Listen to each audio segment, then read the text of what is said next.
ආයිබෝවන් බලමද සාලයක් කොහෙටද ගියේ කියලා හරිම කනගාටුදායක දෙයකට තමයි සාලමේ සැරේ ඔළුව දැම්මේ.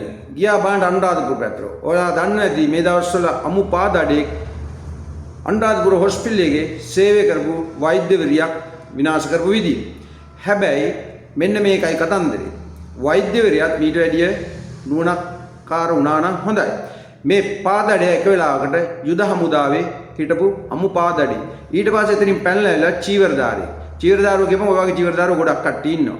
ඉතින් මිනිස්සු මේක නින්ජිත දෙයක් බවට කවුරු පිළිකුල් කරපු දෙයක්. හැබැයි මේකේ එක දෙයක් කරා වෛද්‍යවරු ටික. අපි හිතන්නේ වෛද්‍යවරු කියන්නේ මහා බුද්ධිමත් ඉවසීම දන්නා හොඳ මිනිස්සු කියලා. හැබැයි ඔක්කොමලා නෙවෙයි. මේ මිනිස්සු කරපු වැඩේ මොකද මේ පාදඩ කරපු පාප කර්මේ මුළු සමාජයේම අහිංසක ලෙඩ්ඩුන්ගෙන් පලිගත්තා. මොකද එදා බලන්නේ මාධ්‍ය හමුව මොහු කියනවා රාත්‍රියේ නිවුස් බලන්න මොකද්ද කියන්නේ මෙයා අල්ලනකම් අපි ස්ට්‍රයික් කරා.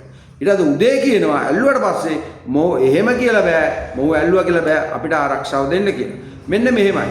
ඔය වෛද්‍යවරු කියන විදිහට මොකද එහෙම ආරක්ෂාව දෙන්න මුළු සමාජයටම දෙන්න ඕනේ. නේද? එක වෛද්‍යවරයෙකුට මොකද පොලිස් ගාඩ් එක දෙන්නද නැත්නම් වෙනත් සිකියුරිටි ගාඩ් එකක් දෙන්නද?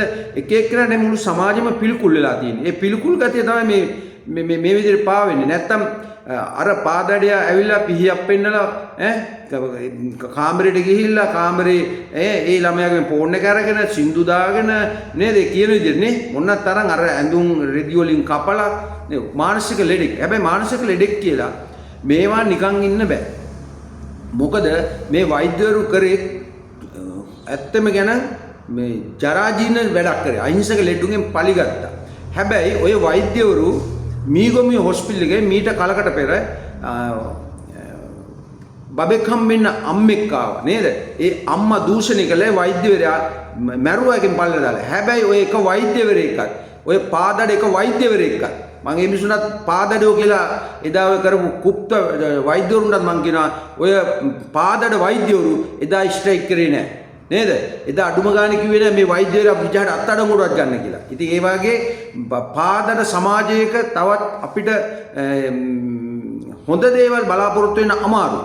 ඒ අතරේ මට තව එකක් දුක මේ පුබුදු ජාගරද කොහොද අපේ මේ පෙරටුගාමියකේ ඒ මහත්තයා කියනවා ඔහු අල්ලලා මේ උසාවි බාර දෙනකොට බඩ කොර වෙලා හිටියා මෙහෙම හිටියා.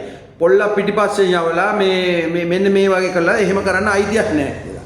මං කියන්නේ ඔය පාදඩයා සමාජයේ මේ ඉස්සරහට ගලලා වෙඩි තියලා දාන්න. මොකද ඔය මිනිස්සු හිර ගෙදර ගිහිල්ලත් මේ කන්න බොන්න දෙන්නේ රජයේ සල්ලි වලින්. ඔය කල්පනා කරන්න. දැන් මේක එයාට ගාණක් නැහැ. එයාට ගාණක් වෙන්නේ ඕක එයාගේ නෝනා හරි නංගි කෙනෙක් හරි අම්මට හරි ඔය වැඩේ කරා නම් අද පුබුදු ජාගොට්ට ඔය කතන්දර කියන්න හම්බෙන්නේ නැහැ. බොහොම වේදනාවෙන් කතා කරයි. නේද? ඒ හින්දා ඒවට ඇත්තම තවත් නීති තද කරලා මේ මිනිසුන්ට කන්න දීදී තියාගන්න එක තේරුම් නැහැ. මොකද ඒ ළමයා බැඳලා නැහැ. නේද? එතකොට ඒ ළමයා මුළු ජීවිතේම විනාශ කරන්නේ. නේද? මුළු ජීවිතේම විනාශ කරා. වල දන්න ඔය මේ වගේ පාදඩුවේ ඉන්න ඔය හංවැල්ල වැත්තේ තමුන්ගේ පෙම්වතත් එකතු වෙලා මට ඉතින් 5 දෙනෙක්ද කොහොද කනත්තට ගිහිල්ලා ඒ ළමයි දූෂණය කරා. එතකොට වෛද්‍යවරු එක දැක්කේ නැහැ. හැබැයි මේ වෛද්‍යවරු දැක්කේ නැහැ අර වතුර ඉන්ජෙක්ෂන් කියලා ගහලා කෙහෙලියගේ මිනිස්සු මැරෙනකොට ඔය වෛද්‍යවරු ස්ට්‍රයික් කරේ නැහැ. ඒ හින්දා මම කියන්නේ පාදඩ වෛද්‍යවරු අර පාදඩයාගේ වැඩේට අහිංසක මිනිසුන්ගෙන් පලිගත්තා. ඒක සම්පූර්ණ වැරදි. හොඳට මතක තියාගන්න. මොකද මේ දැන් පෙරටුගාමියගේ මහත්මයා කියන විදිහට මෙහෙමයි. අනිත් මිනිස්සු අල්ලන ගිහිල්ලා ඔහොම මේ කරන එක නෙවෙයි මේ පාදඩියගේ මේ දේ අහගන්න වෙන්නේ. ආයේ මේකේ නඩුව අහන්න දෙයක්වත් නැහැ නේ. හරිද? දැන් ඔය ලෝස්ලාත් ඉන්නවා. දැන් මොන බලන්න පාදඩිය වෙනුවෙන් ලෝය කෙනෙක් පෙනී හිටිනවා. ඒ ලෝයට වැඩක් නැහැ මේ විනාශය වුණාද මේක කරන්න ලැජ්ජල දුවන බලන්න හිටන්ද එහෙමයි. ඉතින් මම ඒ පාදඩිය ගැන තමයි කතා කරන්න කලේ.